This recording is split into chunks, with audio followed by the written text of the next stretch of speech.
خفتا فخرج فإذا أبو بكر يؤم الناس فلما رآه أبو بكر استأخر فأشار إليه أن كما أنت فجلس رسول الله صلى الله عليه وسلم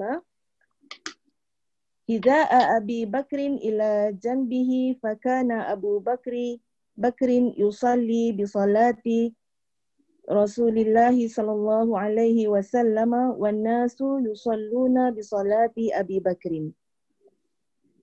Dari Aisyah dia berkata, Rasulullah sallallahu alaihi wasallam memerintahkan Abu Bakar untuk solat mengimami manusia saat beliau sallallahu alaihi wasallam sakit. Maka Abu Bakar solat mengimami mereka. Urwah berkata, lalu Rasulullah sallallahu alaihi wasallam dapati dirinya merasa ringan, maka beliau keluar dan ternyata Abu Bakar sedang mengimami manusia. Ketika Abu Bakar melihat baginda sallallahu alaihi wasallam, maka ia pun mundur. Namun Nabi SAW mengisyaratkan kepadanya, yakni tetap sebagaimana keadaanmu. Rasulullah SAW duduk sejajar dengan Abu Bakar di sampingnya. Maka Abu Bakar solat mengikuti solat Nabi SAW, sedangkan manusia mengikuti solat Abu Bakar. Baca balik Kak. Yakni tetap Rasulullah SAW duduk sejajar. Rasulullah SAW duduk sejajar dengan Abu Bakar di sampingnya. Maka Abu Bakar solat mengikuti solat Nabi SAW, sedangkan manusia mengikuti solat Abu Bakar. Okey, akak baca sikit syarah dia. Keterangan hadis. Keterangan hadis. Bab orang yang berdiri yakni solat di samping imam kerana suatu halangan, yakni kerana suatu sebab yang mengharuskannya untuk melakukan hal itu. Pembahasan mengenai hal ini telah diterangkan dalam bab batasan orang sakit. Okey, thank you. Siapa yang share ni? Okey, tolong stop the sharing.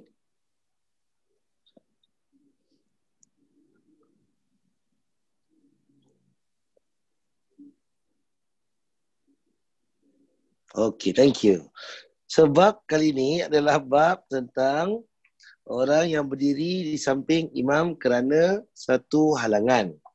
Kalau kat sini kita tengok Nabi SAW sakit ke sihat ke? Sakit lah. Okey, so bermakna Nabi SAW dah bagi isyarat pada Sayyidina Abu Bakar untuk jadi imam. Okey. So dalam keadaan ni, Abu Bakar adalah imam yang sah. So, saya pernah sebutkan, kalau seorang imam yang dilantik. Okay, so imam yang dilantik, maknanya kalau saya katalah imam yang dilantik ni, imam yang bacaan dia tak sedap. Tak sedap, ataupun bacaan dia teruk. Atau kita kata tajwid dia tak berapa cantik. Tapi kita kena faham imam yang dilantik mesti diikuti. Sebab apa? Sebab kita kata dia dalam bahasa Arab dia panggil at-ta'yin. At-ta'yin ni at-ta'yin. At-ta'yin ini dalam hadis Nabi SAW sungguh kita ikut imam yang telah dilantik. So, kalau kita tak puas hati dengan imam tu, ataupun kita merasakan bahawa imam ni kurang, atau kita kata pelaksanaan sembahyang tu tak smooth, tajwid dia agak teruk, kita boleh bagi feedback pada semua atau pada pelantiknya atau masjid yang lantik dia. Wajib ini wajib taat. Maknanya kalau ni misal kalau dia baca sampai rosak maknanya. Iskandar, cuba jawab. Kalau rosak makna atau ditukar makna, katalah dia baca sampai berubah makna. So apa kita nak buat Iskandar? Dia tidur, Ustaz. Iskandar tidur? La ilaha illallah. Iskandar. On microphone. Nah. Iskandar tak tahu nak on microphone apa ni orang Okey, muda. ada. Ya, Alhamdulillah. Okey. Kena inform jawatan kuasa masjid lah. No, kalau dia semayang dengan kita. Oh, dengan kita. Yes, maksudnya dekat masjid. So kita dapat, kita tengok dia semayang tu, makna dia baca sampai merubah makna. So kita nak buat apa at there and then? Buat apa Kena keluar. Keluar. Dia panggil apa tu? Mufarakah. Mufaraqah. Mufaraqah, asal makna mufaraqah adalah, okay, dia bahasa Arab dia macam ni kan. Mufaraqah. Okay. Mufaraqah, asal makna dia keluar. Atau kita sebut sebagai asal makna dia berpuak. Okay. Tapi dalam keadaan ni kita panggil kita keluar atau kita berkecuali ya. Berkecuali daripada imam. So, boleh tak keluar Iskandar? Boleh. Boleh. Tapi apa syarat nak keluar? Dia punya bacaan lari makna jauh gila punya. Okey, kalau sikit-sikit. Contoh dia baca tajwid salah. Tapi dia punya makna kita tak tahu. Katalah kita tak tahu tapi dia baca Fatihah. Katalah dia baca Ihdinas siratal mustaqim. Lepas tu dia baca siratal ladzina an'amta alaihim. Macam tu. Lepas tu dia baca ghairil maghdub. Dia kata maghdub. Macam mana nak buat? Nak keluar tak? Nak mufarakah tak? Ni surat Fatihah ni. Kalau tak obvious sangat, ikut kalau ghairil maghdub tu tak obvious. Kalau gitu macam tak boleh habis. Kalau yang macam okey-okey ni masih boleh take it, boleh terima ni okey lah. Kalau dah obvious gitu, kena geduk dengan kepala dia ni. Okey. So maknanya kalau nak mufarakah ni nak buat apa sekarang? Buat apa Imin? Nak buat macam mana? Okay, kita tanya Iskandar, kita dah tanya Iskandar, kita tukar. Kita tanya orang lain pula Kita nak tanya siapa Kak Zenton? Kak Ini ada banyak. Kak Ini, okey. Kak Ini? Mana Kak Ini? Dia buat kopi ke? Tidur Kak Ini on microphone. Okey, Kak Ini kita nak buat macam mana kalau nak mufarakah? Mana satu Kak Ini? Tak apa. Kak Ini dapat hilang selamat. Okey, sekarang tolong jawab lagi sekali. Kak Ini tak ada kau jadi wakil rakyat. Aku lagi. Tak apa. Kak Zenton jawab lah. Kak Zenton jawab. Cuba Ustaz, cuba. Sila. Buat apa tu, macam ada uzur lah. Kita action terkentut ke. Okey. Tapi waktu tu akak yang nak keluar satu orang. Maknanya satu, imam baca yang kita tak puas hati. Sebab keadaan tu bukan semua orang tak puas hati. Ada orang dia semayang, dia buat bodoh je. So kita keluar seorang Kak? Ya, kita nak mufarakah. Mufarakah ni kita nak berkecuali seorang. Kita nak keluar satu orang. So bila kita nak keluar satu orang, takkan kita nak buat action-action terkentut pula. Kalau jemaah memang ingat kita kentut betul. Nak buat macam mana? Nak pakai niat ke? Nak pakai. Sebab kalau kakak tuju action, akak akan tutup muka macam ni. Betul tak? Katalah kita tutup muka macam ni, atas maksud kita hidung berdarah lah. Tapi itu kalau kita betul-betul terkentut. Ataupun kita nak keluar sebab kita nak cover. Tapi keadaan ni kita sendiri je tak selesa dengan imam tu. Macam mana tu? Pak Jamat saya tengok komak kamik mulut tu. Okay, Pak Jamat cuba cakap Pak Jamat. Silakan. Kalau kita beri salam dan kita lantas keluar boleh? Tak boleh sebab tak kita boleh. Kena stay dalam sembahyang tu. Dalam saf dia. Yes, kita kalau mufaraqah dia tak boleh keluar physically daripada sembahyang. Okey. Kena Oh. ikut imam tu sama macam dia semayang, tapi kita hide kita punya maksud tak setuju dengan dia. Oh, kita niat tekad hati kita. Hati. Jadi nak buat macam mana Abang Jamal? Kita niat aja kita bersendirian. Niat bersendirian untuk keluar. Tapi movement kita boleh follow tak? Itu kena follow. Ya, kita follow. Okey. So tu kira Abang Roslan setuju cara tu? Setuju. Kita Setuju. tukar tapi kita tetap ikut Ikut movement dia. Okey. Tapi tu kira munafik tak? Sebab kita ikut movement tapi niat lain. Tak juga Hafiz. Tak Pasal juga. Kita jaga aib imam ah. Betul. Okey, bagus. Dalam keadaan ni, maknanya kita kena faham bahawa sembahyang jemaah dia adalah kesatuan. So kesatuan itu tak boleh berubah dengan kita punya satu orang yang tak setuju. Sebab kita punya jemaah yang beza-beza dia punya kefahaman dengan dia punya pengamalan.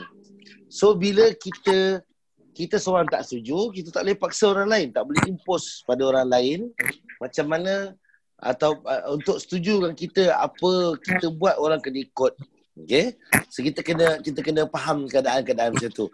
Dan bagus sekadar sebut tadi, kita bukan menutup aib imam saja, kita malah menghormati imam dalam berjamaah. So yang ini selalu kita terlupa. Okey. Dalam jemaah mesti jaga, hatta kalau kita nak tegur imam pun kita kena dengan cara yang baik. Kalau imam tersalah baca misal atau tersasul baca, kita nak tegur. So bila kita tegur, kita tak boleh paksa imam kalau imam tak nak accept. Maknanya kalau imam tak, katalah ni imam tak, ni saya ambil contoh lah ya. Macam Ami dah sempat tutup dengan jam tadi tengah makan nasi. Dah nampak lah. Okey. Tak apa makcik, sambil makan no problem. Makcik tutup dengan jam tu takut nanti saya kena berhenti. Okey. Saya ulang sekali lagi. So bermakna kalau pun imam buat silap, orang yang berdekatan dengan imam, saya pernah sebut ni, yang dekat dengan imam saja yang boleh tegur. So tak boleh tegur imam pekik-pekik. Tak boleh atau wanita yang jauh softnya untuk tepuk tangan kuat-kuat, tepuk tangan kuat-kuat. Saya rasa itu tak betul. So kedudukan imam, makmum kena hormat, dan juga imam kena feel makmum. So dalam berjamaah kita mesti ada kesatuan. Dan saya sebut sebelum ni, macam mana kita sembahyang kat masjid lah. Sekarang ni masjid kan kena tutup. So kita kena tunjukkan kesatuan yang sama adalah jika masjid ditutup sekarang ni, kita kena agree sama-sama bahawa keadaan itu terpaksa dan juga menjaga maslahat.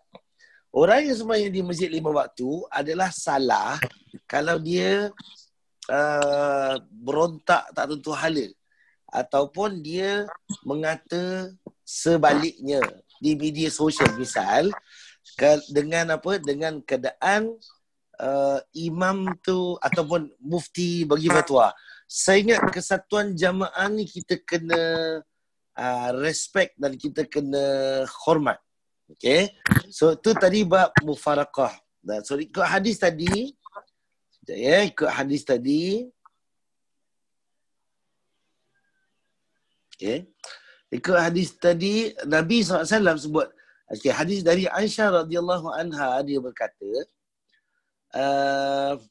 Rasulullah SAW memerintahkan Abu Bakar untuk solat mengimami manusia saat baginda SAW sakit. So ini dia panggil imam dilantik.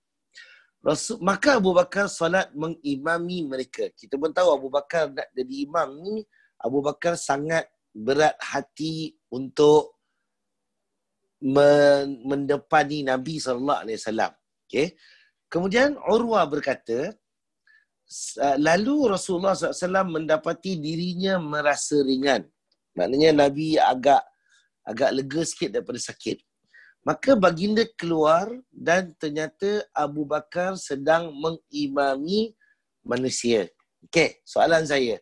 Pintu Masjid Nabi SAW, kalau ikut rumah Nabi, okey, arah dia kiri ke arah dia kanan? Kanan. Kanan. So mana kalau saya jadi imam ni straight, imam dengan rumah Nabi, kiri ke kanan? Kiri. Okey, betul. Kiri. So bermakna daripada arah kiri tu, sebab kalau ikut position Masjid Nabi SAW sekarang, okey, saya ambil, kalau kita ambil sekarang punya position adalah begini kan, katalah ni Raudah. Okey. Lepas tu sini ada extended apa dia panggil? Extended mihrab ataupun extended saf depan. Okey. So ni Raudah. Okey. Ni Raudah. Ini extension sekarang. Okey. Kalau dulu imam kat mana? Imam kat sini. Kalau ikut ini dulu imam kat sini. So kalau kita pergi makam Nabi sekarang ni sallallahu alaihi wasallam, kita biasanya kalau lelaki kita akan jalan daripada sini. Betul tak? So kita akan lalu sini. Okey, sini makam Nabi. Maknanya kan sini makam Nabi SAW. Sebab sini rumah Nabi asal dia. Makam. Okey.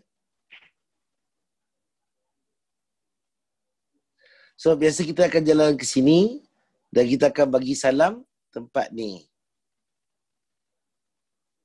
Sini ada rumah Abu Bakar, sini juga makam Rasulullah, sini juga makam Nabi Sayyidina Abu Bakar, dan sini juga makam Sayyidina Umar radhiyallahu an.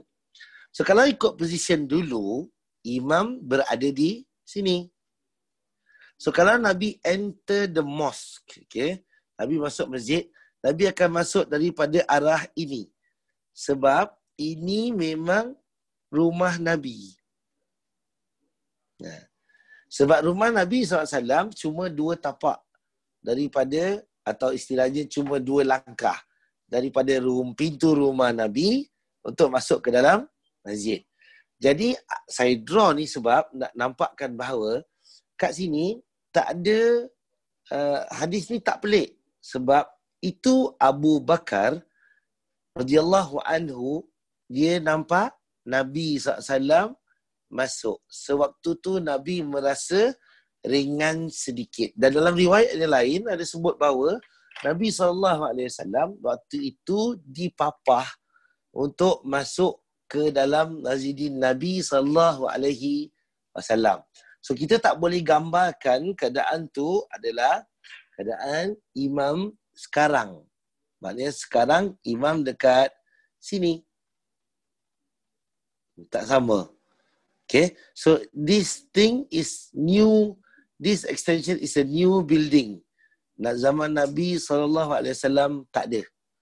Okay. So bila kata hadis Urwah atau kata Urwah dalam tu, lalu Rasulullah SAW mendapati dirinya, yakni diri Nabi merasa ringan. Maka baginda dan ternyata Abu Bakar sedang mengimamkan manusia. Dan ketika mana satu tadi? Ketika Abu Bakar melihat Nabi. So this is the subject. Ketika Abu Bakar melihat Nabi. So kita semayang ni boleh tengok orang ke? Maknanya kalau kita semayang ni, kita boleh ke pandang tepi ke pandang kanan ke? Boleh tak? Abang Ustaz? Boleh. Sebab apa kata Tuan? Untuk tengok keadaan lah, maknanya sama ada bahaya ataupun apa-apa yang mendatang. Okey. So saya setuju. Kita boleh tengok, tapi kita tak boleh pusing kepala. Nah, sebahagian ulama kata apa? Kalau kita tolehkan kepala kita ke kiri dan ke kanan ataupun dongak ke atas ataupun kita tunduk ke bawah, itu makruh. Okey. So kita kena maklum bahawa dia cuma guna ekor mata. Okay, so waktu ni Abu Bakar radhiyallahu anhu menggunakan ekor mata saja dan mendapati bahawa Nabi SAW approaching masuk ke dalam Masjid alaihissalam. Kemudian hadis sebut, maka ia pun mundur. Siapa? Abu Bakar mundur untuk bagi Nabi SAW space. Sebab Nabi sedang mendatangi masjid. Pada ketika itu, pada ketika itu, Abu Bakar melihat baginda SAW, maka ia pun mundur. Namun Nabi SAW mengisyaratkan kepadanya. So, bila saya sebut mengisyaratkan, okay, kita kena faham kat sini, mengisyaratkan itu bermaksud Nabi melambai tangan pada Sayyidina Abu Bakar. Seperti inilah. Maknanya Nabi kata apa? Tetap pada tempat kamu. So, sign ataupun kita sebut isyarat dalam sembahyang jemaah itu penting. When I say penting, isyarat ni sebab dalam sembahyang kita tak boleh cakap, kan? Makcik Hamida, apa hukum kalau sembahyang saya cakap? Apa jadi? Batal. Batal. Kalau saya cakap Arab, batal tak? Batal, tapi kalau bukan tak ada kemenangan dalam salat, hukum salat batal saya ingat Ustaz. Okey, katalah saya bercakap dengan imam. Okay, saya cakap dengan imam tapi cakap Arab. Sebab imam tu goyang-goyang.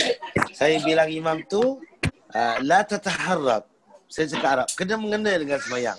Batal tak? Tak, saya rasa tak tahu Ustaz. Mungkin tak batal. Saya tak pasti.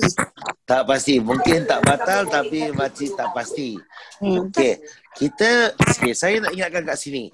Dia batal atau tak batal. Okey, kita sebut sebagai batal lah ya. Okay. Semua percakapan dalam sembahyang membatalkan sembahyang. Tak kira bahasa apa pun macam bidah. So bermakna kalau dia cakap Arab pun, walaupun kena mengena dengan sembahyang, yang namanya pertuturan ataupun percakapan itu membatalkan sembahyang, kecuali yang berbentuk doa. So kalau saya doa kuat bahasa Arab, okey. Maknanya kalau cuma boleh diterima untuk dalam sembahyang, doa adalah bahasa Arab. So doa bahasa Melayu, English tak boleh, walaupun doa. But kalau kita doa, contoh, saya bersin. So saya hacim, okey. Pakcik Ahmad dengar, saya sebut Alhamdulillah. Okey, Pakcik Ahmad boleh sebut Yarhamukallah ke tidak? Pakcik Ahmad. Allah. Nah, saya kalau sebut Alhamdulillah, Pakcik nak sebut Yarhamukallah tak? Tak boleh. Tak payah. Tak payah. Sebab Tak payah. Sebab saya yang berdoa dan saya yang Alhamdulillah urusan saya. Sebab Nabi ada sebut dalam hadis SAW, kata Nabi, kalau kita bersin dalam sembahyang, tutup hidung atau tutup mulut, ini nak prevent virus daripada ni kan, apa? Airborne kan? Dan mensyukuri Allah Subhanahu Wa Taala. Kalau luar sembahyang, kita dengar orang sebut Alhamdulillah bila dia bersin, kita doakan balik Yarhamukallah. Tapi dalam sembahyang, orang lain Alhamdulillah, kita tak payah doakan dia. Walaupun itu doa, tapi tetap dia batalkan sembahyang kalau sengaja. Pakcik Rahim siap, Pakcik Rahim? Okay. So kalau dia sengaja. Kalau dia tak sengaja, katalah dia dengar orang Alhamdulillah, dia pun tersebut Yarhamukallah, maka itu tidak membatalkan sembahyang. So saya sebut tadi pasal isyarat. Saya kata gini kan, Nabi kata tak apa atau betah. Tak boleh cakap. Orang yang dalam sembahyang tak boleh nak bercakap. Adalah sunnah orang yang di luar sembahyang. Maknanya Nabi tengah tak sembahyang dan Abu Bakar sedang imam. So kalau Abu Bakar cakap, batal sembahyang. So kat sini Nabi boleh cakap tak? Boleh. Sebab Nabi bukan dalam sembahyang. Tapi Nabi menggunakan isyarat yang sama. Okay? Saya secara peribadi pernah cakap dengan imam ataupun dengan orang dalam sembahyang.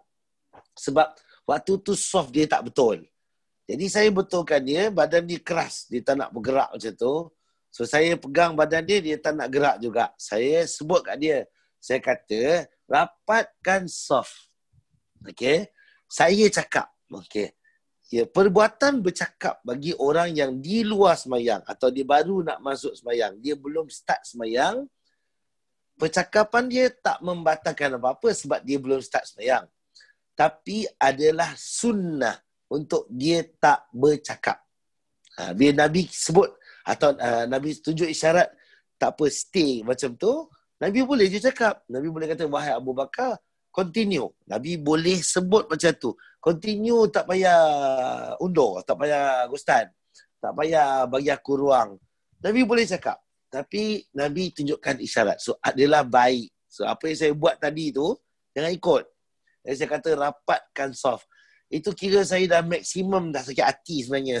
Lepas tu saya gerakkan dia tu, dia tak nak gerak. Dan saya cuba pelan-pelan 3 kali dia tak nak gerak. So pada keadaan tu saya sebut kat dia, rapatkan soft. Okay, itu last resort yang kita boleh ambil kat sini.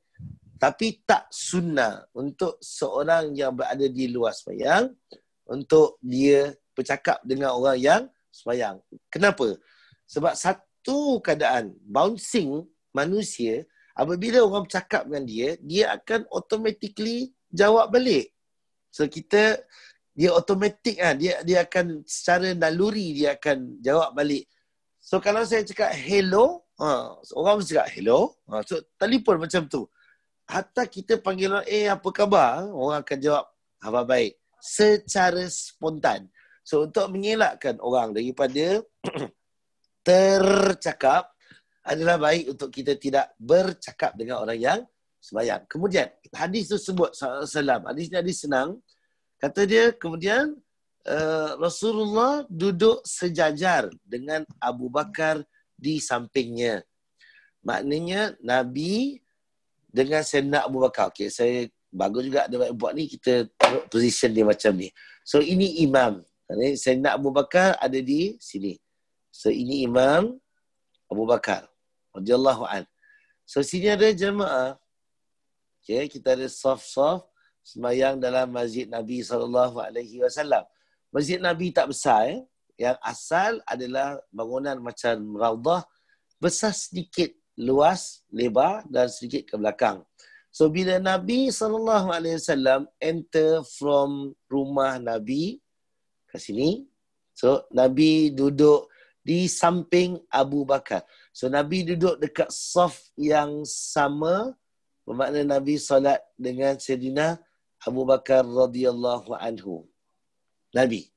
So yang imam asalnya adalah Abu Bakar. So Nabi, ini jamaah. Okay, ini jamaah. So Nabi SAW datang sepatutnya sebagai jamaah. So untuk follow Abu Bakar radhiyallahu an. So hadis ni sebut SAW. Hadis SAW sebut Nabi kemudian Rasulullah duduk sejajar dengan Abu Bakar di sampingnya. Maka Abu Bakar salat mengikut salat Nabi SAW. Sedangkan manusia mengikuti salat Abu Bakar radhiyallahu anhu. So Nabi kat sini, Nabi sembahyang, Nabi solat duduk. So Nabi sakitlah. Kat sini adalah dalil kita boleh solat duduk kalau kita sakit. So bermakna tak apa-apa pun kalau kita tak berdiri. Semalam saya ada satu jemaah saya, dia sembahyang, waktu tu nak kelas mengaji malam tu. Dia kata, Ustaz, saya minta izin nak sembahyang sekejap. Tapi saya sembahyang lama, dia bilang. Saya bilang, kenapa? Dia kata, kalau saya daripada sujud nak bangun, saya lambat sikit sebab lutut saya sakit. Saya kata, sembahyang duduk. Dia jawab apa? Dia kata sembahyang duduk tak syok, dia bilang. Sembahyang duduk ni kira tak sama macam sembahyang biasa. Okay?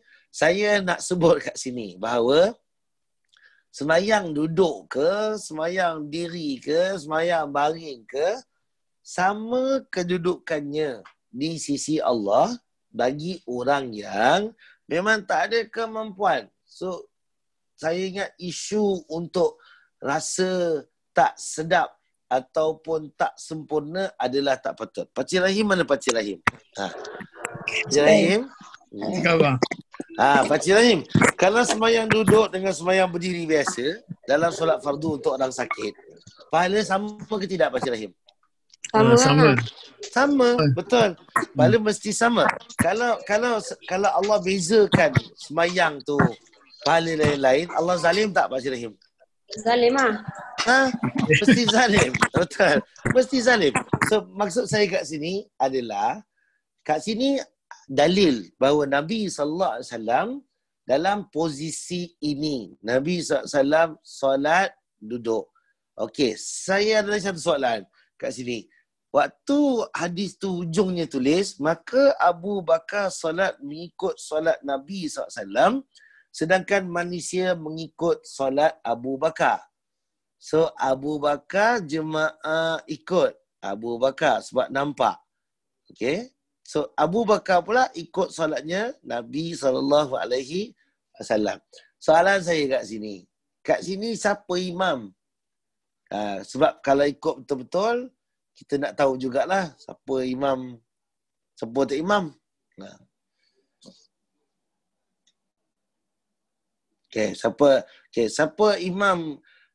Siapa imam dalam keadaan ni? Abu Bakar. Habis kenapa hadis tu sebut maka Abu Bakar solat mengikut solat Nabi SAW, sedangkan manusia mengikut solat Abu Bakar. Tapi ikut siapa?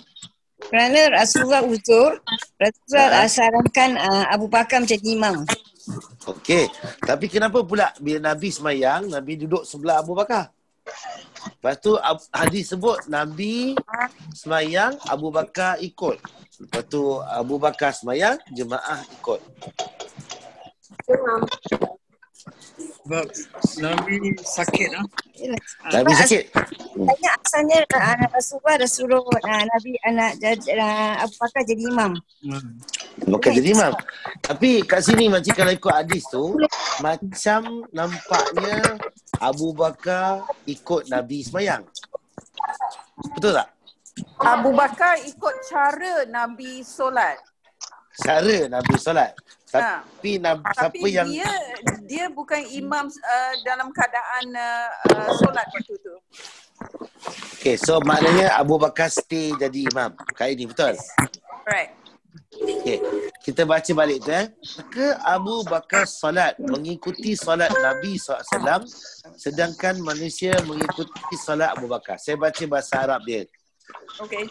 Fakana Abu Bakrin yusalli bi salati Rasulillah SAW, wannasu yusalluna bi salati Abi Bakrin. Okay, kalau ikut bahasa Arab, kalau ikut bahasa Arab yang simple, yang kita boleh faham senang adalah maka Abu Bakar follow. Maksudnya Abu Bakar follow. Nabi gerak, dia gerak. So, orang lain follow Abu Bakar. Okay. Dia ada beberapa senario. Okay. Dia boleh jadi malam. Sebab malam gelap. Kalau masjid Nabi, kalau ada api, unggun api, itu tak boleh kuat-kuat. Terbakarlah masjid. Jemaah pun panas. Satu. Nombor dua, kalaupun ada diletakkan sebagai lampu atau kita sebut apa lampu yang agak malap-malap itulah kan. Tapi dia tak boleh cover semua orang nampak. Okay, dia hampir mustahil.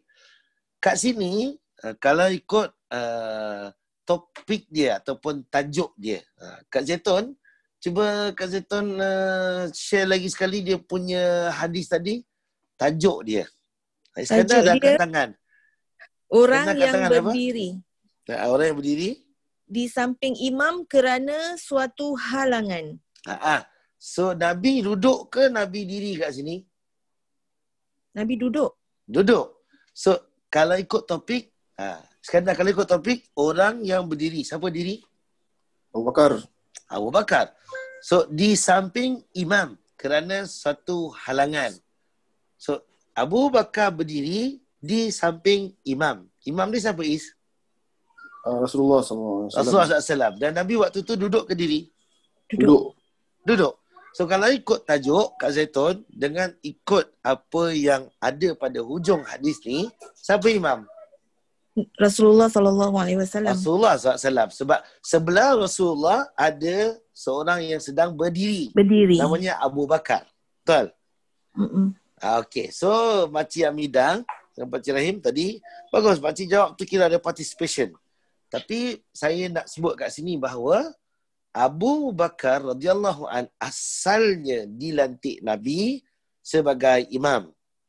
Jadi bila Nabi terasa ringan, so asal imam dia adalah Nabi. So maknanya ni imam original. So imam original dah lantik, lepas tu dia rasa dia sihat. Abu Bakar radhiyallahu anhu bila solat, baru mula salat, Allahu Akbar. So maknanya belum panjang manalah.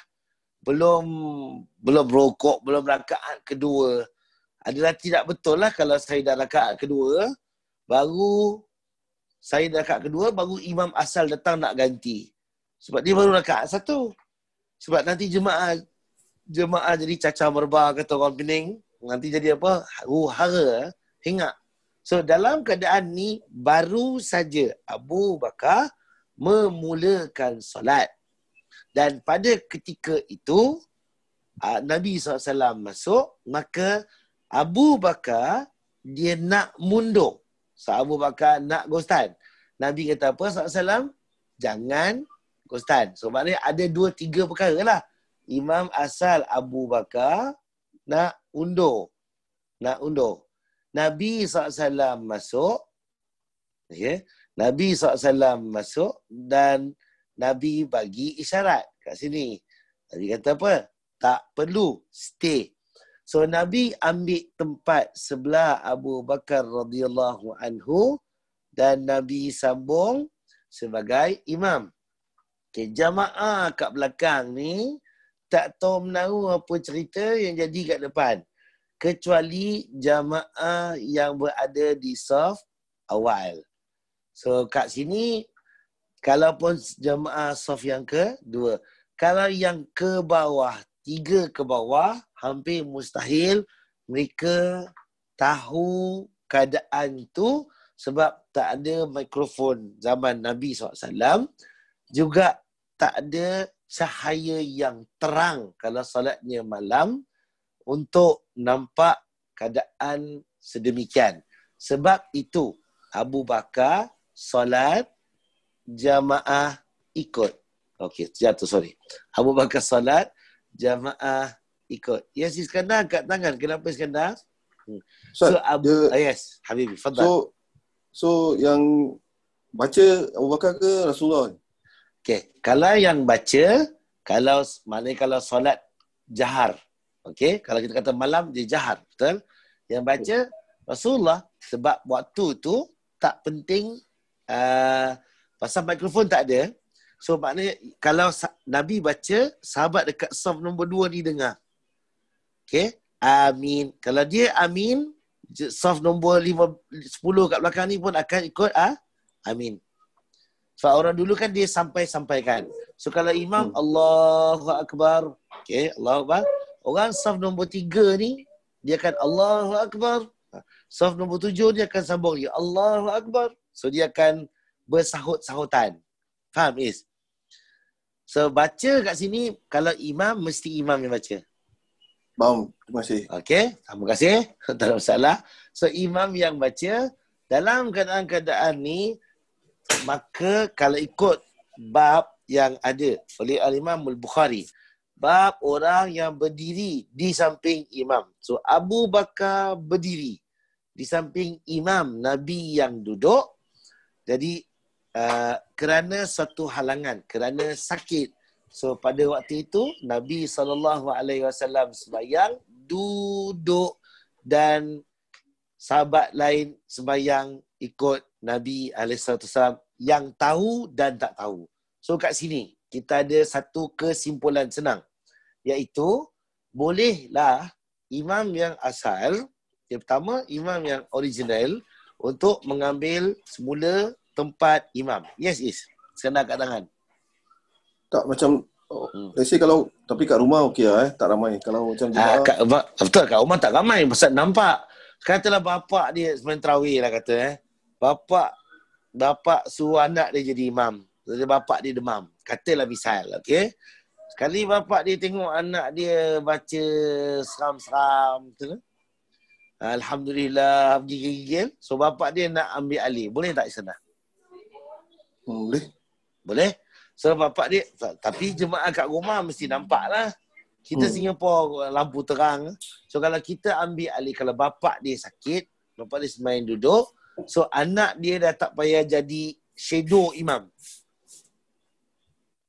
Sebab kalau kat sini, dia gostan sikit lah. Atau dia nak stay boleh. Tapi orang dah faham imam yang asal tu dah ambil alih. Okay. Tapi pada zaman Nabi ni, sebab Abu Bakar ni shadow kepada Nabi. Sebab asalnya dia dilantik, bak kata macam Amidah tadi.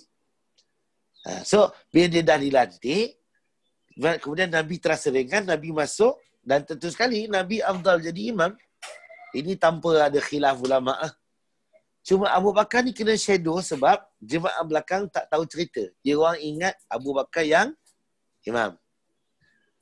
Okay, satu. Nombor dua.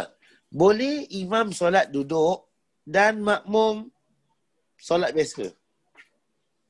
Sebab kita kat Singapura tak pernah berlaku benda ni dan hampir semua asatiza tak nak buat macam tu. Tapi boleh. Saya pernah sebut sebelum ni, Dr. Yusuf Al-Qaradawi pernah imam Jumaat di Masjid Al-Azhar. Maknanya masjid besar lah. Masjid besar. Yes, kau angkat tangan. Kenapa? Tak ada, bukan aku. Tak ada angkat tangan. Oh, tak ada angkat tangan. Okay, aku tutup balik angkat tangan ya. Okay, lower down. Okay. So, bermakna, sebab kalau nak angkat tangan boleh juga. Boleh pergi dekat mall tu. Boleh macam ni. Boleh, semua boleh. Okay. So, dalam keadaan dalam situasi Alaihissalam sakit, sembahyang duduk imam, biasa aja imam duduk dan makmum ada choice. Kalau kita ingat, kita pernah belajar dulu, saya pernah sebut, saya ingat dalam 3 bulan ke 4 bulan lepas. Kalau imam sembahyang duduk, makmum ada pilihan untuk duduk atau makmum ada pilihan untuk sembahyang macam biasa. So makmum untunglah kalau imam sembahyang duduk. Actually. Okay. Cuma dalam pengamalan masyarakat kita dan dalam mungkin mazhab yang kita anuti Asy-Syafi'i, kat situ kalau imam yang tak mampu solat seperti biasa, maka gugurlah kewajipan dia menjadi imam. Atau istilah dia, kelayakan dia jatuh. Jadi, diberi keutamaan kepada imam yang lain. Namun dalam mazhab Imam Bukhari, dalam mazhab Imam Bukhari, so ni mazhab, kalau kita sebut mazhab Imam Bukhari ni, mazhab ahlul hadis, mazhab ulama hadis, mazhab para muhaddisun, boleh menjadi imam kalaupun dia tak mampu solat seperti biasa, dan dalam sunnah disebutkan bahawa Nabi SAW bagi option pada jamaah. So jamaah boleh nak duduk dan jamaah boleh saja biasa. Biasa dia nak sembahyang macam biasa. Saya personally pernah sembahyang tu tapi kat rumah lah dengan kawan-kawan. Saya gaut. So saya suruh kawan saya jadi imam. Dia kata tuan rumah lah. So saya kata saya sakit kaki. Dia kata tapi ada hadis. Nabi izinkan. Ya betul, saya setuju. Nabi SAW izinkan untuk imam duduk dan makmum macam biasa. So pada ketika itu, since dia offer saya macam tu, dia kata apa? Jadilah imam. Nabi SAW duduk. Jadi imam boleh je. Kenapa nak suruh dia jadi imam? Okay, saya pun gunakanlah sentimen hadis tu balik. Saya kata, okay, So sekarang makmum nak duduk ke makmum nak berdiri? Macam biasa. So saya bagi dia option tu, dia pula diam. Dia tengok muka saya. Saya kata memang dalam hadis Nabi bagi 2 option. So boleh duduk, boleh berdiri. So dia pandang dua orang, dia pandang dia pandang dia. Dia kata apa? Kita pilih duduk lah. So kita senang sikit hari ni, kita pilih duduk. Saya kata by all means tak ada masalah, boleh duduk. So bermakna hari tu saya imam duduk sembahyang atas kursi, makmum ni tak sakit, dia makmum, dia duduk sila bawah, dia sembahyang duduk. Kat sini makmum itu ada hak untuk solat duduk kerana imam yang duduk. So ada option, ya. Tak payah rasa keberatan ke apa. Lagi-lagi sembahyang tarawih kalau kat rumah. Kan Makcik Midah?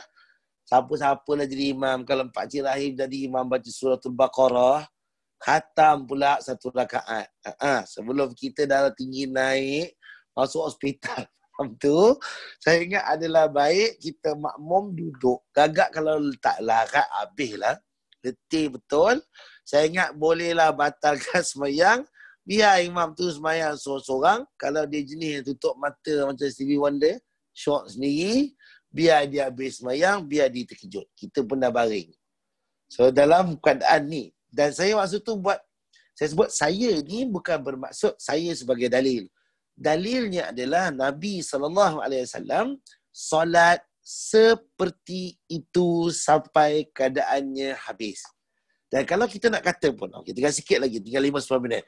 Kalau pun kata ada sahabat yang nampak, sebab dalam soft tadi kita sebut kan, kita sebut macam ni tadi kan, Nabi, kita sebut tadi apa, Abu Bakar radhiyallahu anhu imam, Abu Bakar imam, so Nabi SAW masuk dan Nabi mendampingi Abu Bakar.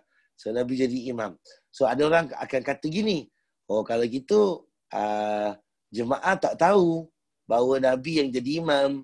Jadinya Abu Bakar, orang ingatkan orang sembahyang dengan Abu Bakar radhiyallahu an. Cuma Abu Bakar ikut Nabi, so tu Abu Bakar dengan Nabi lah. Okay? Saya jawab balik. Syubhat tu salah. Sebab first soft ni, sahabat yang sembahyang di soft pertama ni adalah sahabat-sahabat yang aware. Dan sahabat-sahabat ni tahu bahawa Nabi sudah masuk sini. Dan Nabi dah mula duduk sini. Dan Abu Bakar dah mula ikut Nabi SAW. Hatta pada soft nombor 2 macam ni.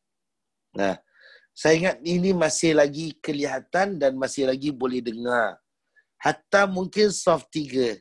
Mungkin soft 4 yang tak tahu. So soft ni yang mula tak tahu bahawa imam tu adalah imam, iaitu Nabi SAW. So dalam keadaan ni, sekali lagi saya ulang. Saya buat 2 kesimpulan. Satu adalah, saya buat beberapa kesimpulan. Nombor 1 adalah harus imam yang asal atau jawatan kuasa masjid ataupun JKK, AKK, apa benda KK lagi tu, surau untuk melantik imam seperti mana yang mereka merasakan kelayakannya harus. So kalau imam tu teruk, maknanya JKK, LPM tu teruk lah. Dia yang interview imam, dia kasih kita imam tajwid salah. Tapi kewajipan jemaah untuk ikut. Boleh bagi saluran maklumat ataupun feedback, tapi bagi cara yang betul. Itu nombor 1. Nombor 2 adalah harus untuk imam yang asal. So, imam original. Untuk ambil semula position imam yang dia lantik, okay, dan meneruskan sembahyang. Maknanya, sekali lagi saya ulang ya, adalah harus bagi imam yang asal atau original untuk mengambil tempat semula imam yang dia lantik. Dalam keadaan ni Nabi lantik Abu Bakar, so Nabi ambil semula position Abu Bakar dan dia meneruskan sembahyang. Tapi dengan syaratlah dia mesti ambil semula dalam rakaat nombor 1. Dan kita pun tahu waktu dulu zaman Nabi SAW, kalau sembahyang malam, kalau sembahyang isyak, sembahyangnya panjang. Ada pernah Nabi SAW sembahyang isyak, suratul Ali Imran. Surat Ali Imran habis, rakaat nombor 1, itu dalam 2 juzuk. Jadi untuk Abu Bakar mula sembahyang dan Nabi terasa ringan badan dan joint, itu tak mustahil. Keadaan sekarang ni dia hampir mustahil lah. Kalau imam dah kasih kat imam lagi 1, dia akan let go je sampai habis. Kalau dia masuk nanti keliru. Okey. Nombor 3, kita ada kesimpulan kat sini bahawa adalah harus bagi imam yang berkeuzuran untuk solat duduk atau baring. So adalah harus untuk imam yang berkeuzuran, sakit, keadaan tak mengizinkan, tempat sempit dan sebagainya, untuk duduk atau kita sebut baring. Duduklah, kita ambil dulu ya, duduk. Jadi imam dan dia duduk. Dan adalah harus juga, okey, ni boleh jadi nombor 4, untuk makmum. Okey, makmum solat seperti biasa saat imam duduk. Dan makmum boleh pilih untuk duduk juga dalam hadis yang lain. So maknanya kita ada 4 kesimpulan lah. Dan yang nombor 4 tu adalah harus untuk makmum solat seperti biasa di saat imam duduk atau maaf. Okay. Ataupun ni kat rumah sendiri kena siap air sendiri. Okay. Ataupun makmum boleh juga pilih untuk duduk berdasarkan hadis yang lain seperti mana yang disebutkan atau ditunjukkan oleh Nabi SAW. So lepas ni jangan risaulah, kita 1 bulan ni, atau saya ingat lebih dari 1 bulan lah, saya boleh kata easily lah ya, kita raya pun rasa-rasa dalam Zoom je. Kita raya tahun ni duduk rumah makan kuih sendirilah. Jadi beli kuih apa online, itulah kuih yang kita makan. Kalau mungkin circuit breaker mungkin lepas ni diringankan, kita nak berkunjungan kumpul-kumpul ni mungkin dalam proses kurang digalakkan. Jadi Ramadan is kita dekat apa, kita punya sangat dekat dengan kita. I think next week kan. Hari ni berapa hari bulan? Hari ni 14 hari bulan. Hari ni. So kita 24 dah mula Ramadan. Betul kan? 24. So lagi 10 hari lah. So baik. Apa pun lah dia akan jadi imam kat rumah kalau dia lelaki. Ya. Sama dia kita-kita atau anak-anak kita atau bapa kita atau siapa-siapa saja. So hampir semua lelaki di rumah sebenarnya dipaksa menjadi imam. So semalam Isyan kita bersama kawan kita satu Iskandar. Kawan kita lagi satu seorang nama Iskandar juga. Dia tanya saya, nanti nak imam tarawih, nak baca surah apa dia tanya. Ada nak recommend surah pendek-pendek dia bilang. Surah pendek-pendek, surah apa lagi kan macam Ida? 3 kul tu lah. Okay. Surah Ibrahim. 3 betul. Apa dia? Surah Ibrahim. Saya recommend dia surah Ibrahim. Dia ingat Ibrahim tu pendek, tu Ibrahim Lincoln. Ini Ibrahim betul panjang. Tapi tak adalah panjang sangat surah Ibrahim, betul ya. 3-4 muka surat je. Dan saya nak sebut kat sini. Kita kenalah latih diri kita untuk imam. Dan kalaupun kita sakit, kita masih lagi entitled untuk jadi imam. Kalau kita lelaki di rumah, ataupun memang tak ada gantinya, anak-anak mungkin tak nak juga atau dia tak berkemampuan, jadi imam masih boleh duduk. Solat fardu dan solat sunat. Apa lagi solat sunat? Solat fardu Nabi buat macam tu. Solat sunat Nabi sebut sebagai pilihan. Boleh sembahyang sunat duduk, boleh sembahyang sunat macam biasa. So kalau makmum pilih sembahyang sunat duduk dan imam sembahyang macam biasa, dia dapat pahala dia setengah. Itu Nabi sebut. Tapi kalau imam yang terduduk dulu, dia buka puasa, dia makan udang, dia makan kacang, lepas tu dia gout. Atau imam tu bisul. Duduk rumah lama sangat, punggung sakit, pisau keluar kat tangan, circuit breaker, maka makmum itu free. Maknanya free, tak dipotong pahalanya setengah. Sebab bukan dia yang nak duduk. Imam mula duduk dulu. Okay? So maknanya kat sini kita kena latih lah. Sebab semua orang kena belajar fiqh imam lepas ni. Saya yakin bila Ramadan datang, kita walaupun waktu-waktu biasa ni kita tak jadi imam ataupun tak sembahyang jamaah dalam dekat rumah, tapi saya yakin ruh Ramadan tu yang membuatkan kita insya-Allah akan berjamaah paling tidak pun subuh, maghrib dan isyak. Dan ada possibility zuhur asar pun. Sebab yang tak kerja essentials, yang duduk rumah, work from home, dia akan tetap ada di rumah. So Ramadan kali ni sangat berbeza. So tak ada lagi dah imam-imam boleh pilih.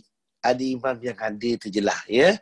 Pakcik Hamidah, kalau Pakcik Rahim tak nak jadi imam, tak masalah. Jangan paksa-paksa, jangan bergaduh. Nanti kes mahkamah syariah tinggi. Ya? Jadi boleh saja kalau suami keberatan, isteri jangan imamkan suami. Itu dia panggil dan nak kiamat. Ya? Isteri sembahyang sendiri, suami sembahyang sendiri. So tak ada halangan. Jamaah pun bukanlah wajib, tapi itu adalah ruh pada bulan Ramadan. Okey, ada siapa-siapa nak solat? Solat pula. Nak soal? Kita habis dah. Hadis ni agak simple. Silakan. Saya unmute dulu Pak Cik Rahim. Sekejap. Mana tadi? Okey, unmute. Okey. Sila Pak Cik Rahim. Okey, boleh tanya? Boleh. Siapa Kak Aini? Yes. Please. Jika imam batal, bagaimana nasib makmum dan siapa bergantinya? Wah, kalau kat rumah? Mos, okey. Kalau imam batal, kemudian bagaimana nasib makmum? Nasib makmum. Okey, kalau imam batal, kalau di masjid, okey, saya ambil cerita kat masjid lah. Okay. Biasanya imam mesti disokong dengan asisten imam lah. Kalau kat sini dia panggil muazzin. Kalau dekat Masjidil Haram atau Haramain, dia ada imam lain yang di belakang sebab muazzin jauh. So biasanya lah kalau kat Masjid Singapura, imam batal, kentut ke apa ke hidung dia berdarah ke.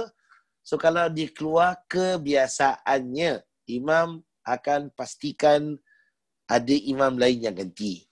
But ada situasi yang mungkin, satu dua situasi terpencil yang imam tak bunyi apa-apa dan tak imam kat belakang atau muazzin kat belakang tak tahu nak sambung.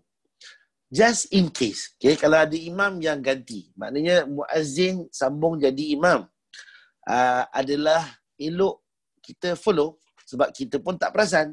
Mungkin kita perasan suara lain sikit, tapi kita masih perasan atau kita masih tahu ada imam yang ganti. Just follow the imam till the end. But kalau katalah Bilal tu pun 2 kali 5 tak boleh nak faham, okay? So jamaah punya duty adalah habiskan solat tu, okay, bersendirian. Just in case tak ada orang lain yang nak cover juga. Sebab kalau muazzin ni agak tak faham, boleh je orang lain ganti jadi imam. Tapi kalau semua jadi seram, sejuk, semua tak berani, so jamaah tugas dia habiskan solat sendiri dan gugur jamaah yang ada tu. Tapi pahala untuk solat jamaah dapat. Kena niat mufarakah habis? Tak payah. Sebab imam yang kentut, bukan kau yang kentut. Kalau kau kentut, kau tak payah niat mufarakah, kentut aja dah kira mufarakah lah. Pasal tak payah niat mufarakah is. Okey, Kak ini saya harap saya dah jawab soalan Kak ini. Yes, ada sahabat tanya soalan lagi? Ya, yes. Mantap. Thank you. Okay, welcome. Ustaz. Ya, Pak Cik Rahim. Katakan kita tengah sembahyang. Kita tak perasan hidung kita berdarah. Tapi rakaat akhir selepas kita beri salam, kita sapu muka baru kita tengok ada darah. Ada kita sah ke terpaksa ulang kali? Okey. Sebelum tu saya Betul. Sebelum tu saya mungkin kata gini dulu. Adakah keluar darah daripada anggota badan membatalkan sembahyang? So kita kena agree dulu window untuk kita kata batal sembahyang. So kalau batal sembahyang bila? First, bila keluar angin atau keluar sesuatu daripada kemaluan ataupun dubur. Okay. Kedua, ulama khilaf kalau muntah sengaja. Kalau saya rodok mulut kasi muntah. Saya ambil mood nak lawyer kan, betul tu muntah. Okay. Ketiga, possibility tidur. Sebab tidur pun boleh batalkan wuduk. Cuma ulama setuju benda ni. Cuma tidur yang macam mana? Sandar, tak sandar, bersila, tak bersila. Okay. Nombor 4 ni, soalan Pakcik Rahim ni bagus. Keluar cecair ataupun darah daripada hidung ke mata ke ataupun kita terluka kat tangan kan, jadi berdarah. Adakah dia membatalkan sembahyang? Itu soalan dia. Okay, ada sesuatu nak jawab dulu? Batal tak sembahyang kalau keluar atau luka atau keluar darah kat hidung? Darah bukan najis. Darah bukan najis jadi? Jadi tak batal lah. Jadi tak batal, betul. So darah bukan najis jadi tak batal. Abang Roslan nak cakap, sila Abang Roslan. Tak pasti. Okey, no problem. Okey. Darah tak batal. Okey. Kalau keluar sesuatu, darah ni dia bukan najis. Ada hadis Nabi SAW dalam waktu Omar sembahyang dan beberapa sahabat lain yang pergi perang kan, dan pergi berjuang fisabilillah. So sahabat-sahabat sembahyang macam biasa dan paling tak tukar baju. Kalau perang nak tukar baju tu tak larat lah. Tu bukan perang. Tu dia panggil chalet, homestay. So saya rasa itu bukan keadaan darurat. Hatta walaupun pada keadaan-keadaan lain, kalau baju ada kesan darah ataupun terkeluar sesuatu, maka dia tidak membatalkan sembahyang. So Pakcik Rahim soalan adalah, kalau tak sadar, keluar darah, lepas tu kita habis sembahyang, kita sapu muka, baru kita perasan ada darah, tetap sembahyang Pakcik sah sampai ke hujung. Okey? Tetap dia tak ada apa-apa. Dan kalau darah tu darah kita, maknanya kalau darah orang lain yang ada kat baju kita, yang kita tak tahu menau ni darah apa, ni darah kula ke, darah orang ke, darah apa. Okey? Yang ini adalah elok untuk kita tukar. Ada kemungkinan, ya, ada kemungkinan kalau dia daripada orang lain kotor, bakteria, kalau dia daripada haiwan, dia najis. Maksud saya yang kita tak tahu. Maksudnya kalau kita sembelih korban, itu darah tak masalah. Kita tahu cerita. Yang ni tak tahu cerita benar. Ni datang tak tahu, tiba-tiba ada. Maka ukuran, kita kata ukuran besar mana ke apa, sikit ke banyak ke, kita kata sebagai tak tahu. Dan darah yang najis yang ulama sepakat adalah darah haid atau darah nifas. Okay? Ataupun tadi saya kata tadi, darah yang kita tak tahu, ini ulama khilaf, dan sama ada binatang tu mati atau dia cuma injured. Okay? Sebab kalau saya kepak kaki kambing, saya tak boleh makan yang saya dah patahkan tu. Itu kira bangkai. Sebab dia tak disembelih. Tapi kalau saya sembelih kambing betul-betul, sampai mata pun saya boleh makan. So maknanya beza keadaan. So darah kita, personal, badan kita, pasti tidak najis. Kalau najis, kita sembahyang, dalam badan ada darah, sembahyang kita takkan pernah sah. Sebab hari-hari kita produce new blood. Dan hari-hari kita akan inilah, berdarah, tak berdarah ni benda lumrah ataupun biasa. Okay? So, darah tidak najis. Silakan, siapa nak tanya lagi? Zaitun mana kat Zaitun? Mungkin pulut Tengah masak daging kicap. Okay. Daging kicap? Alhamdulillah ni. Beduk dengan sini tak jauh sangat. Ini budak-budak semua kat rumah kak? Semua kat rumah. Lepas tu lah kena masak tu, tak kerja lain mak-mak kesian. Betul. Okey. Sekali lagi ada siapa-siapa nak tanya? Kalau tak ada, kita boleh berhenti untuk nak sembahyang ke, nak makan ke, nak apa. Ini minggu depan. Yes, please. Siapa tanya? Ustaz, tadi boleh ulang pasal darah saya tak? Saya miss the point. You miss the point. Kak Zubaidah. Saya. Okey. Darah manusia, ulang sekali. Darah kita takkan najis. Maknanya darah kita peribadi adalah darah suci. Okey. So kalau keluar darah daripada hidung, badan kita, luka, terkena pada pakaian kita dan kita sedang solat, dia tak membatalkan solat. Dan kalau dia berdarah sebelum kita solat ataupun sesudah, kita masih boleh guna baju yang sama untuk kita solat. Darah yang kita tak tahu punca dia terkena pada pakaian atau pada badan kita adalah darah yang disangsikan dan wajib dibersihkan. Ini kotoran dan bakteria. Dikhawatiri kita sakit atau terhidu apa-apa. So wajiblah kita get rid of it. Darah haiwan yang kita pun tak tahu menau, tiba-tiba terpercik pada kita, itu najis. Okay? Darah yang ulama sepakat, saya kata Kak Zubaidah, ulama sepakat najis adalah darah haid dan darah nifas.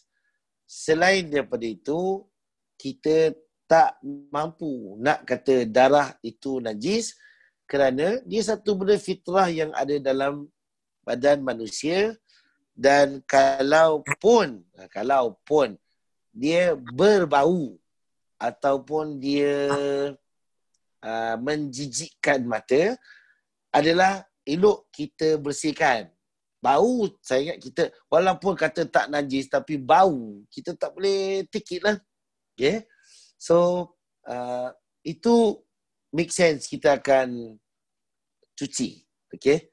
Tapi secara am, darah sendiri yang keluar saat kita solat adalah tidak najis. Wallahu a'lam bis-shawab. Okay. Ustaz, satu soalan. Saya ada satu soalan, Ustaz. Siapa Pakcik Maulud dia? Siapa tanya? Ada. Redas ni. Okey, cerdas. Tadi Ustaz cakap kalau apa, kita tak boleh berbual semasa dalam solat. Tapi orang yang tak dalam solat boleh berbual. Tapi kalau kita nak bagi acknowledgement tu, boleh. Ataupun pasal saya... Redas, sekali lagi Redas. Saya tolong on mikrofon awak. Sekali. Okey, misalnya orang yang tak solat tapi berbual dengan kita boleh bagi acknowledgement tak? Pasal saya tak pasti. Saya pernah ingat ada dulu boleh jawab dalam solat tapi jawab subhanallah aja. Okey. Thank you Redah. Dalam keadaan ni, kalau orang luar sembahyang yang cakap dengan kita, kemudian kita nak reply. So, Redah kata tadi terbalik dengan saya cakap. Asal orang luar sembahyang dia bagi isyarat macam Nabi tadi. Tapi ni orang yang dalam sembahyang ni dia nak jawab. Dia bagi isyarat. Okay. Jawapan yang bagi isyarat ataupun kita kata gesture yang kita tunjuk sebagai isyarat, macam orang datang tepuk badan kita. Jadi dia sembahyang jemaah dengan kita. Sedangkan kita tengah sembahyang sunat. Contoh. So saya nak bagi isyarat, saya angkat tangan. Saya nak angkat tangan macam ni lah. Saya nak kata tak boleh. Ataupun saya nak bagi tahu, ataupun saya taruh gini. Saya bagi isyarat macam okey, saya tolak ke tepi ke, atau saya gini ke, okey, tapi tak boleh lama lah. Menampakkan saya tak setuju. Itu boleh dah.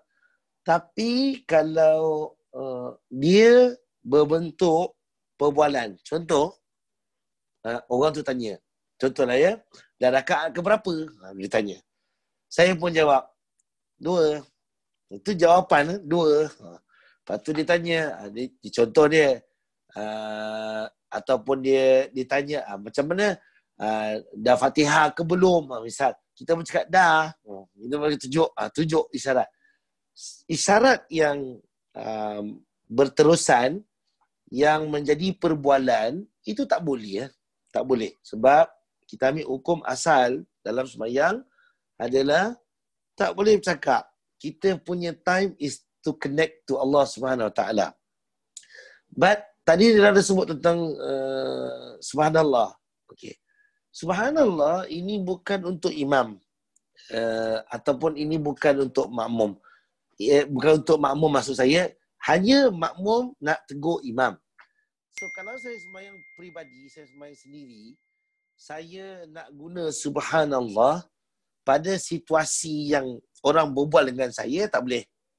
Tapi contoh, kalau kita ternampak waktu orang duduk depan kita sembahyang, dan kita sembahyang, orang duduk depan kita, maksudnya dekat dengan kita, katalah wire tu terbakar ke atas kepala dia. Okay? Wire tu mula spark dan dia tak sadar. So kita boleh tunjuk ataupun kita boleh subhanallah. Itu munasabah. Tapi untuk reply to any conversation with subhanallah, saya tak nampak dia sebab. Dan dia bukan doa dan dia bukan untuk betulkan imam. Dia macam jawapan kepada perbualan. So kalau nama dia conversation ataupun walaupun sign language tapi dia berbentuk perbualan, ada kepahaman, maka itu tak boleh berlaku dalam solat. Okey tak Reda? Saya jawab. Boleh, terima kasih. Cuma macam maksud saya bukan untuk menjawab lah, sebenarnya just macam acknowledgement yang saya acknowledgement awak faham. Lebih angkat sign afdal daripada kita sebut tu. Okey, boleh. Terima kasih. Okey. Pak Jamat angkat tangan tadi. Kenapa Pak Jamat? Tak ada Ustaz. Gatal sikit kepala. Oh, gatal kepala, tak apa. Gatal kepala masih okey lagi.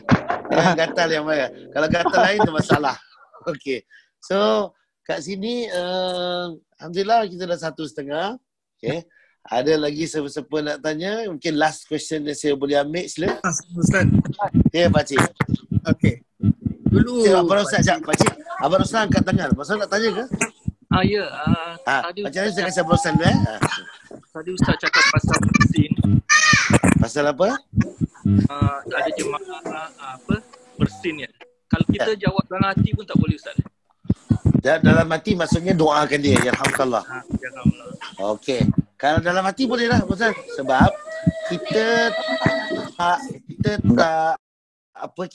kita tak lontarkan atau kita tak sebutkan sesuatu tu dalam perbualan ataupun tak didengari.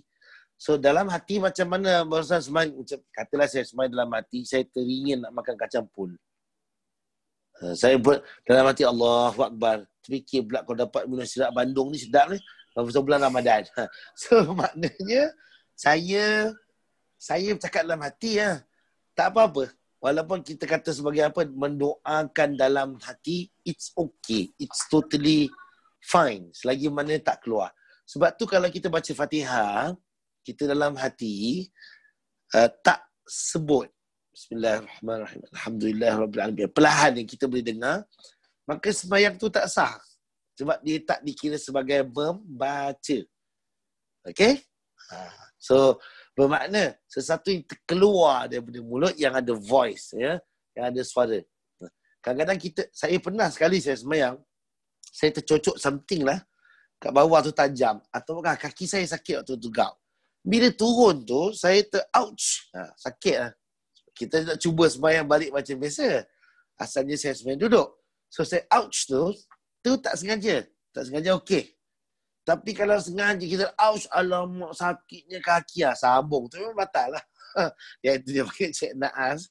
Tapi kalau memang tak sengaja, tercakap, orang melata, kadang-kadang kita terbalas sesuatu. Contoh, katalah voice message, katalah kita please call me back. Kita kata okey, okay. Dunia ni banyak urusan dia. Maka sesuatu yang tak sengaja dimaafkan Allah Subhanahu wa taala. Okey. So yang abang Ustaz tanya tadi adalah dia dalam hati itu tak dikira sebagai perbualan, maka boleh lah. Cuma Ustaz kat situ ada sikit masalah, iaitu sembahyang dia tak berapa nak khusyuk. Itu je. Okey. Abang Ustaz pun malam tu kat Turki tu. Macam mana Ustaz? Silakan saya unmute. Yes, Ustaz. Okey, Ustaz? Oh, ada lagi satu Ustaz. Apa dia? Tadi kalau Nani tanya kalau imam batal, muazzin take over, muazzin kena niat macam imam. Maksudnya muazzin, okay. So muazzin ganti. Yes, sekejap saya mute dulu. Okay. Kalau muazzin ganti ataupun orang yang menggantikan imam, yang imam tu batal, so dia masih boleh okay, sekejap saya alih buka. Okay lah. Sorry, tadi saya ada satu kelas lagi. Okay. Dia perlu ganti imam, tak payah kalau dia teringat nak tukar niat, sila, tapi tak menjadi syarat untuk dia tak menjadi syarat untuk dia dalam hati itu tukar. Sebab perbuatan dia dah translate hati dia. So maknanya saat imam tu pergi, saat imam tu gerak, so dia ke depan sikit dan dia ganti. Itu adalah niat dia untuk imamkan solat. So dia tak payah wujudkan lagi saja aku sembahyang tukar pula jadi imam. Tak payah. Dia tak jadi satu kemestian. Kalau dia nak buat juga, silakan. Maknanya niat sekarang untuk imam pula. Dia tak payah susah-susah. Dia tak ada apa-apa lafaz. Kuntu ma'muman wal'ana imama. Tak payah. Sebelum tercakap, baik kita keep it confidential sebab gesture perbuatan tu dah translate kita punya niat yang ada. So lagi-lagi dalam keadaan emergency, imam just left salat atau imam leaving, so kita tengok tu kita mesti react to the situation. Pahala besar siapa ganti imam ni, pahala besar maksud saya dia save the situation. And dia jadi keadaan dia aman. Sebab jemaah kesian kat belakang. Lagi-lagi ibu-ibu kalau yang jauh kat belakang. Tingkat 2 ke tingkat 1 tapi kat belakang sekali. So saya rasa saya rasa dia akan memudaratkan. Okay. Tadi Pakcik Rahim ada soalan tadi. Last Pakcik Rahim, silakan. Last ni just for knowledge. Yes. Itu pakcik ada member-member lah sembahyang satu masjid Zuhur lah. Kita dalam tempat saf lah. Jadi imam tu buat 5 rakaat. Tapi kita semua tahu, Bilal pun tahu, tapi tak ada orang tegur bila rakaat ke-5 tu silent pun. Ada sembahyang tu sah tak?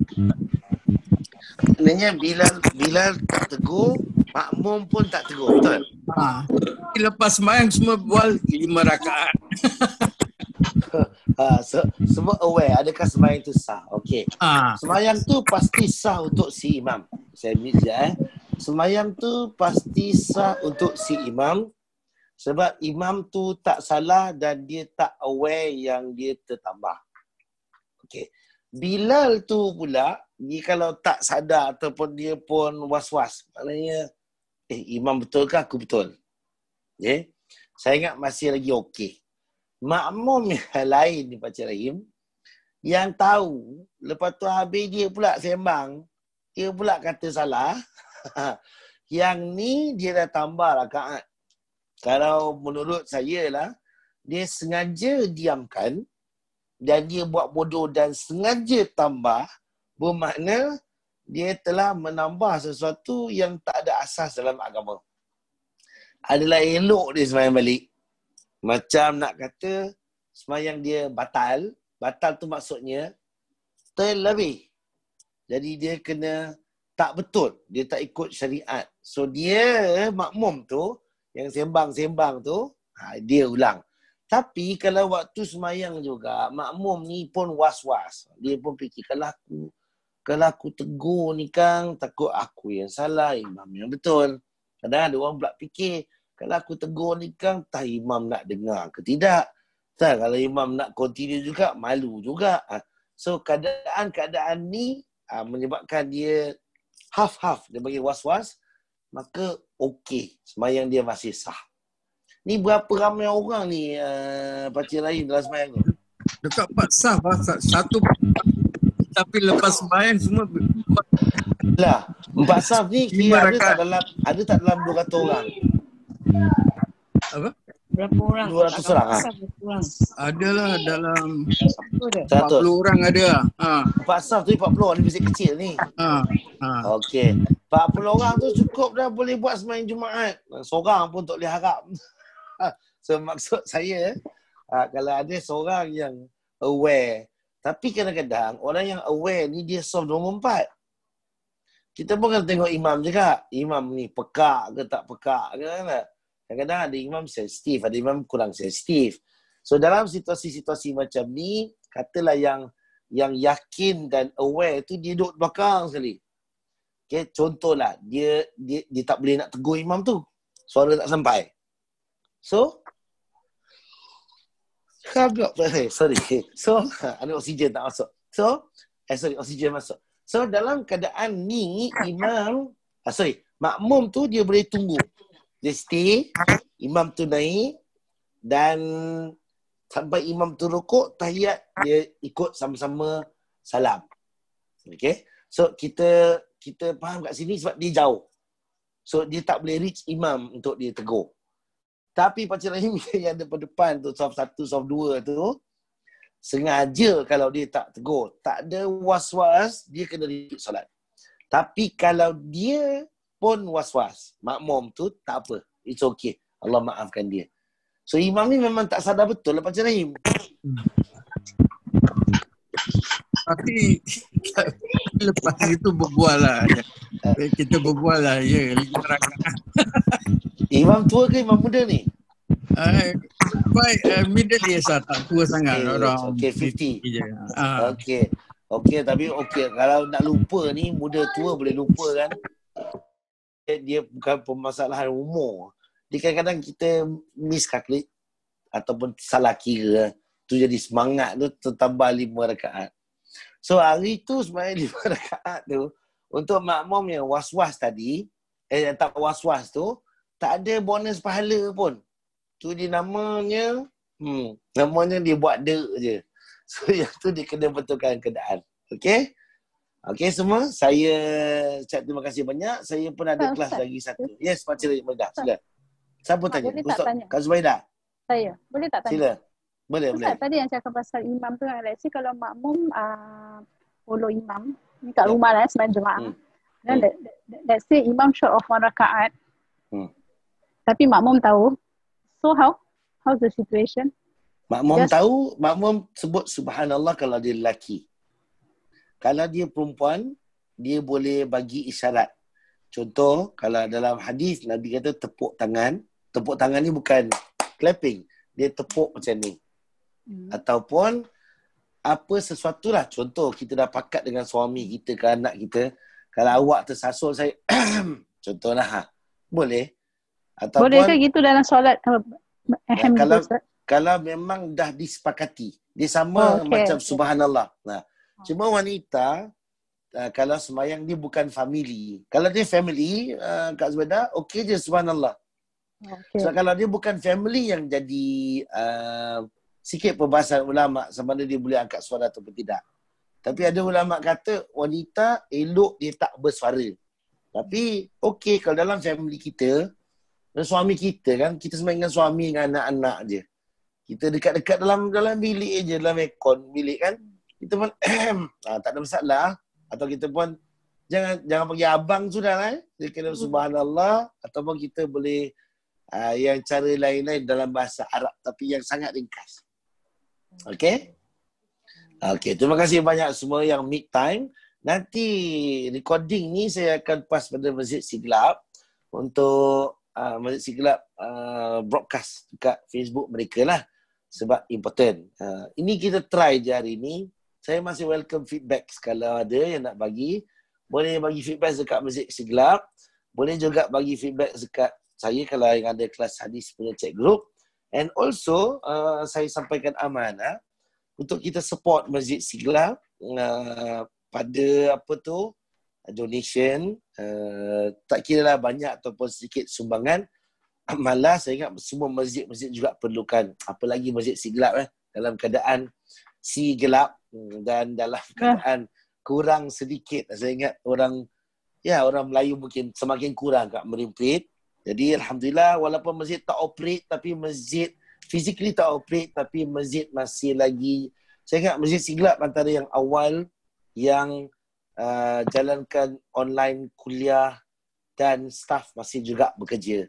So, saya hargai semua yang ada ni, masa anda Allah Ta'ala kurniakan dan gantikan dengan syurga. Kita duduk dalam majlis ilmu online ni sama je pahala dia macam mana kita duduk dalam majlis ilmu dalam masjid, dalam kelas. Sebab kita hadirkan diri. So malaikat mula mendoakan pengampunan untuk kita dari awal sampailah akhir ni saya nak habis ni. So saya ambil ni nak kata terima kasih banyak for the support.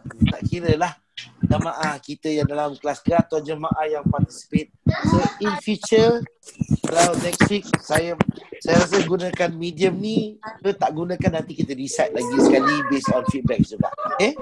Bulan puasa, bulan Ramadan ada kelas.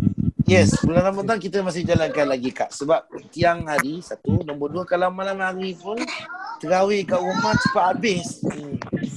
Saya kat rumah 3 cool je. Kalau imam yang pendek-pendek kan lagi cepat habis. So masih ada kelas, InsyaAllah. Ya, tahun ni pun sehari je saya rasa. Orang makan kuih sendiri kat rumah, lepas tu nangis-nangis dah habis dah. Lepas tu boleh kuliah besok dia.